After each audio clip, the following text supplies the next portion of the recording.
All right, friends. So before we get back to the Real Housewives of Prison and the Huntsville horrors of Huntsville, exactly, let's get into Thanksgiving. So I made oxtails. I was trying to inject it, but I got it. Y'all know I'm not good with kitchen gadgets. So let's get back to that. I seasoned my oxtails though. Let those marinate and sit overnight. Got my smoked turkey together. Of course, I stick with my Lipton seasoning. Love my Lipton seasoning, onion, celery, everything. This is going to be the bouillon for my dressing.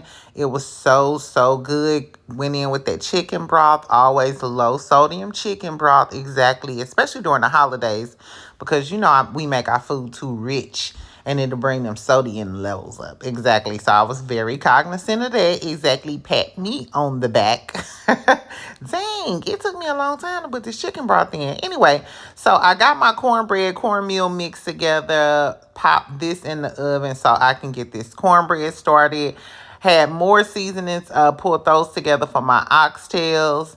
My cornbread was done. Then I got into those sweet potatoes, sliced those up in the pan, started out with some ground cinnamon. I had some nutmeg. I throw a little honey on mine because that's just what I do, and I like mine sweet and rich.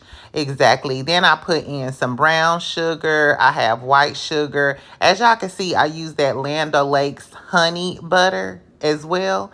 Exactly. Mixed all of that together so I could pop that in the oven. Put my oxtails in a pressure cooker. Of course, I seared the oxtails before. That's a key component. Seal your oxtails. Threw them in a pressure cooker with my onion seasoning, of course.